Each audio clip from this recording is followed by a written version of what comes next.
Don't put it here because We're live. the vibrations. We're live. Allahu Akbar. It's a very tough day. Assalamu alaikum. Assalamu alaikum, everyone. So we're just driving back home. Very long day, very tough in terms of what we're. Yeah, I think I'm gonna hold the camera like this, make it easier.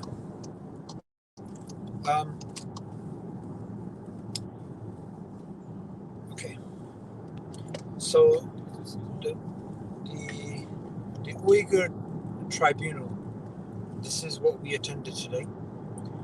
And what's the purpose of this particular tribunal? The actual objective was to decide if the Chinese Communist Party has been committing genocide against the Turkic population in northwest China, otherwise known as Xinjiang or East Turkestan. So, what the purpose is to identify if a genocide is happening. So the people who are called to come forward to give testimony are academics, concentration camp survivors, people who worked within the camps, eyewitnesses, and so on and so forth. So today there was talk of obviously rape, sterilization, forced abortions, right? And even actually there's one example, if you remember, where a schoolboy did something so simple as say Kashgar is the capital of Xinjiang, and obviously the Chinese, they want to make it Urumqi rather than Kashgar. Kashgar, by the way, interestingly enough, has a lot of very interesting Islamic history. Yeah. Mahmud al-Kashgari, you might have heard of him, very famous scholar. So he wrote a lexical book about Turkic languages. Spoke about different types of Turks. It was this, I believe, was used in the Arab world as well. So there's a rich Islamic history, and I think it's important to step back in time and understand that this is an ancient land of Islam. So Sultan Satuk Burga Khan, Same ethnic group as Ertugrul and the people depicted in these. That's their land. Turkish That's where they're from. Very Jazakallah khair. Very good point that you mentioned there. So we have to understand that we're talking about a very important aspect of our recent history as Muslims in the 21st century, and the oppression that's happening. The scale and the magnitude and the evilness with which these things are being carried out is unprecedented. So, one of the things which stood out today, even though he wasn't part of the tribunal itself, was the brother that we spent quite a bit of time with today, Abdul Hakim Idris. He's a writer who writes for Bitter Winter and all these different sort of outlets. And one of the things that he wrote about is that 900,000 children have been separated from their parents and are basically being raised by Han Chinese to be brought up as atheists, while their parents are either dead or in concentration camps. So we're talking about oppression and pain at a magnitude unheard of in human history. If we look at something like the Holocaust was mass killing, right? But in a way, death was the end, right? When you're dead, that's it. But with this situation, of the Chinese Communist Party once doing in East Turkestan, it's just a type of cruelty and barbarism which is just unheard of. Now, obviously, we can talk, Salman, for hours about the oppression, but I think it's important that we actually give people practical solutions of what they can do and why they're impactful. But just before that, obviously, it's been a long day, and you came to the hearing before I arrived. You were there taking notes and trying to push it out. What are your feelings from what we did today, and how it went down? I mean, you were just mentioning before we started going live that it was hard to take in some of the stories, especially the testimony of sisters who were, subhanAllah, victims of forced abortion, forced sterilization operations, gang rape, subhanAllah. And I suppose, I think one way of me not kind of maybe able to cope with that and not really hitting me that much was because I was just trying to take notes and just spread whatever I was hearing. So it still hasn't kind of sunk in yet, almost, I guess. In that, like for example, the sister who said she, the medical expert who was a nurse, she said that the doctors told her that they have a duty, a quota of 2,000 wombs to remove, 2,000 uteruses to remove every year. Otherwise, they'll get, they'll lose their jobs. Or the sister who said, when I escaped to Turkey, I cried so much that my eyesight deteriorated, because my 3 kids were put in concentration camps. This happened to me, that happened to me, my mother, I don't know where she is, my father, etc. So, subhanAllah, one thing that I was reminded of is, you mentioned the Holocaust. One of the people responsible for hundreds of thousands, if not millions of deaths, right, was a guy called Adolf Eichmann. And during his trial, I think it was in the Nuremberg. I think in the 60s that a political theorist wrote about his trial, right? Hannah Arendt, and she called it the banality of evil, right? Because you might think if somebody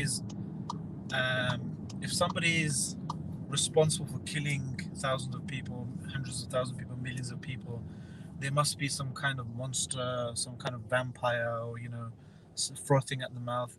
But she found that, and she noted that they found that these people were just civil servants.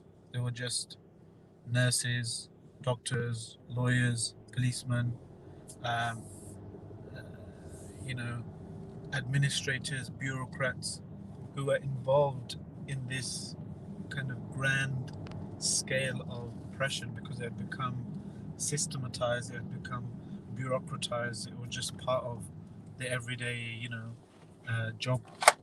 And the banality, so she called it the banality of evil. That it's so banal, it's so mundane and normal to these people that we shouldn't lose sight of the fact that how easy it is for people who ostensibly are human. They're not kind of monstrous outwardly, even though internally they may have become so far away from human kind of values and so forth.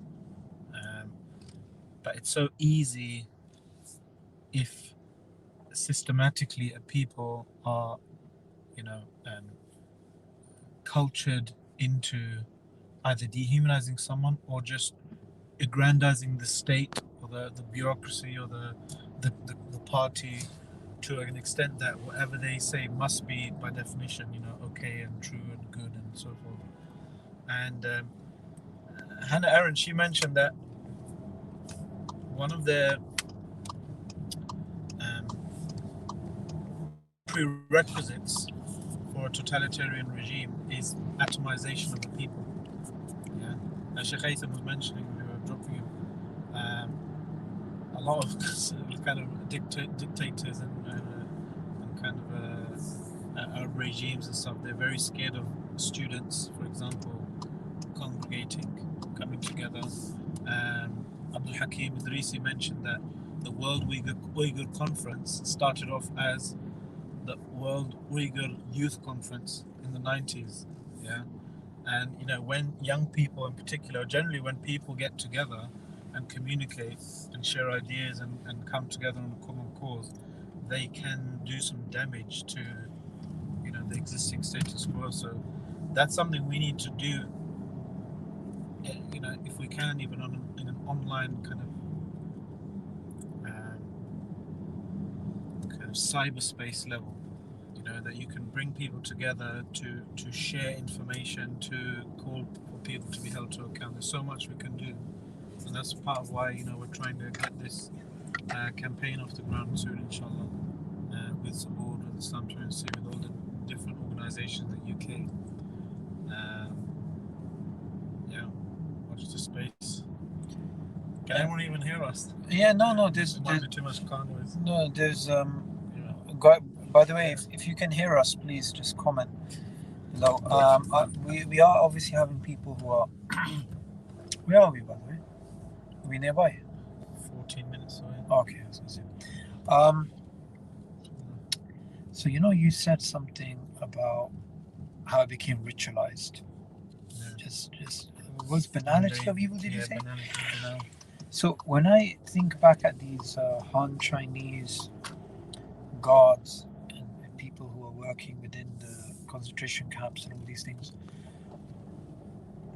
it's that mechanism of you've done evil so many times that it becomes robotic. But then there's also a fear that they have, which is, okay, if I don't do this, then something's going to happen to my family. Like it's a continuous regress of fear. And what's very dangerous, and this is something Fir'aun was scared of, this is something every dictator alive today, including Xi Jinping, is afraid of, is when one person stands up and everyone's quiet. That person, you can target them, you can target their family, you can hurt them, you can do something. But if 1,000 people stand up, it's hard. But if 1,000,000 people stand up, you can't. Everyone's protected by each other.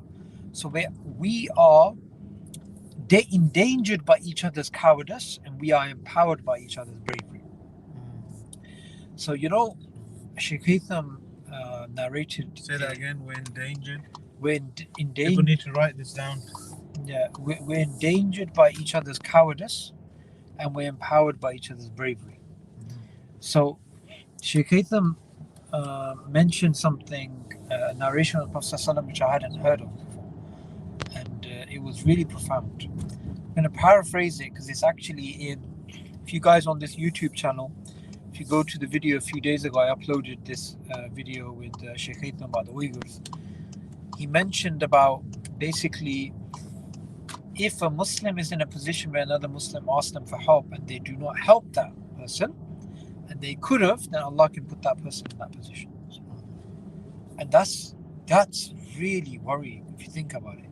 Yeah, like we met Brother Dolkan Isa from the World Uyghur Congress today. Just before this conference, his brother was sentenced to 25 years in prison. The other sister, Roshan Abbas, when she gave a talk 6 days later, her sister Gulshan Abbas disappeared. So with many of these people, their relatives keep disappearing as they're taking more action. Now, for all of us, if we stand up and take action, we're not Uyghurs. Nothing's going to happen to our families. These people stand up and they know the consequences, yet they're willing to take them. We were having this discussion with Dr. Burhan, who I mentioned to you previously. Myself and Hijab were having this discussion. The Chinese threatened his parents because they said, we have your parents. And he was crying when he told us this, but he had to show a brave face to the Chinese. So he said to them, my parents have lived long enough, do what you want, I will not give up my activism. That's extremely hard for a son to say, especially a son who is very close to his parents, but he did not want to show weakness to them. Oh, you have my parents, I'm going to stop. He said, do what you want, or something like this. They're old, they live their life, whatever. I'm not going to stop. One of the stories we heard was, I've forgotten his name, something Omar Rozi or something. And again, with him, he's been through so much pain and so much thing. He says, I don't know how to eat. I don't know how to do anything. I just don't know what to do, because his family is suffering. Another person, basically this Uyghur, got a phone call from the Chinese police, and he saw in the video his brother and his sister hanging from their arms from the ceiling. And they said to stop your activism, and there and then he told the officer, I will not stop. That's incredibly difficult. So look, there are 46 people watching this right now. We don't need 46,000. We don't need 46 million. Yeah? 46, that's plenty of people, right? Share what's happening to the Uyghur brothers and sisters. Use the hashtag. Use the hashtag Uyghur Tribunal. Follow on Twitter, Islam21C. What we've been doing today is tell them what the Chinese Communist Party has been doing. Exactly. Exactly. These things, they go very, very far. They go very, very far. China spends, I can't say the exact figures, we're talking about tens of millions at least, if not hundreds of millions, on counter propaganda against just what's happening in East Turkestan or Xinjiang, whatever you want to call it. That's what they're doing. And we can weaken the Chinese military machine, not physically by fighting them, because we don't advocate violence. We believe in non-violent activism. We can weaken their military machine by getting them to spend their money elsewhere. They're spending so much money on trying to stop activism. So imagine if we can increase our activism by 5,000%, and we can bring it up to the level of the issue that the Palestinians are dealing with, or the Tibetans are dealing with, which is still quite popular in the Muslim community, the Palestinians. Then this would mean they would have to spend billions upon billions on counter-propaganda, which will weaken their military and their economy, and it will make them consider, if we're spending so much money on counter-propaganda, why don't we just not put these people into concentration camps? Why don't we just give them some freedoms, right?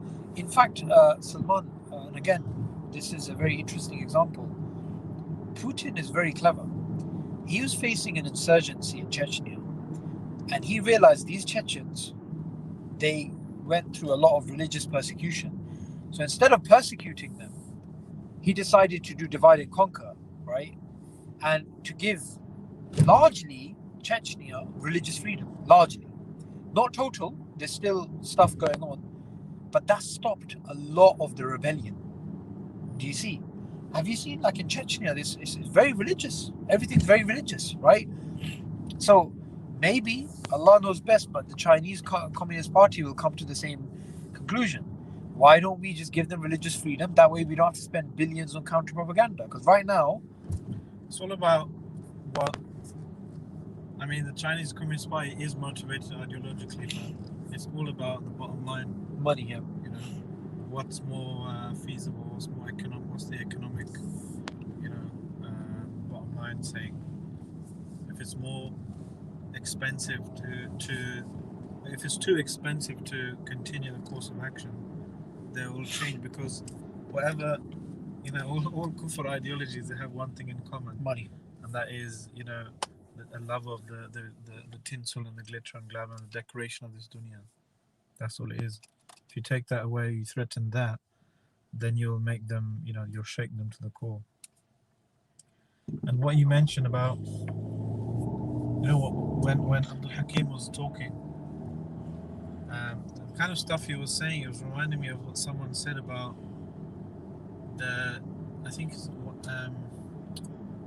in an article in Islam Trinity, someone was talking about the danger slash the power of someone who has nothing to lose. Yeah, you can't reason with that type of oppressed person. You can't carry on oppressing them. They'll react. They'll, spend everything they have, every ounce of their energy, resisting you, fighting you in all types of ways, because you have no way to control them, to reduce their, to neutralize them, to make them acquiesce. You know, Absolutely. they're saying, like the brother is saying, my parents have lived long enough. What are you gonna do? They'll just move on to the path of least resistance, or move on to someone else, or something else to do. It's kind of like Sun Tzu, the famous Chinese Art of war. art of war. One of the things he speaks about is death ground, right? So if you have an army that you're fighting that has an escape route, it's better to fight that army. If you're fighting an army which is cornered, which has a mountain behind them, then don't fight people who have nothing to lose, because they're gonna fight, and you just won't be able to defeat them. Same way, if you think about the parents whose children are missing. If our child, if we're in the shopping center, goes missing for 5 minutes, we panic. These people are going through years of pain. They have nothing to lose, and they're not scared of anything. And Allah will bring every tyrant to their knees, and Allah will cause all of this oppression to be answered. The real thing that we need to answer is, what did we do? Allah is not going to ask you, why didn't you take this massive step, and why didn't you put together a grand political strategy? That's not. Allah's going to ask you, did you share? Did you post? Did you talk about it? Did you do something? Like if you just think about it, just the Muslims in the West, a lot of ours is the Western audience, and the Muslims in the East, which technically social media, you can have some issues, and other countries you have more freedom. But if everybody just started posting about this issue, the Chinese government would relax in the same way the Israelis pulled out of Gaza after 11 days. A few years ago, Salman, they would have gone all the way. You see? Yeah. So we've come to the end of our live stream. Jazakallah khair for watching, and we'll keep you guys posted on the Islam 21C campaign, inshallah, that's coming up. And you guys can definitely join that. And any last message from you, Salman? I'll just keep following me in this. We've done the second day out of 4 in the hearings, so keep searching for information, and tune into the live stream tomorrow and Monday's sessions. Keep searching for hashtag Uyghur Tribunal, and post and share content that you come across. You have the opportunity to make stuff go viral. By if you this is in on social media. Everyone who comes across some content has, they're part of the experiment that the algorithms are, showing it to those people, and testing them to see, testing the content to see how, engaging it is, because at the end of the day they just want to increase the time people spend on those platforms to sell advertising against. Yeah, so if you see something important, don't just scroll past it, just pause a few minutes on it, a few seconds, press it, tap it, whatever, write a comment, share it. Then that will signal to the algorithms to show it on more and more people's timelines that you can make something too loud to ignore. Absolutely. Jazakallah khair. Assalamu alaikum. Salam.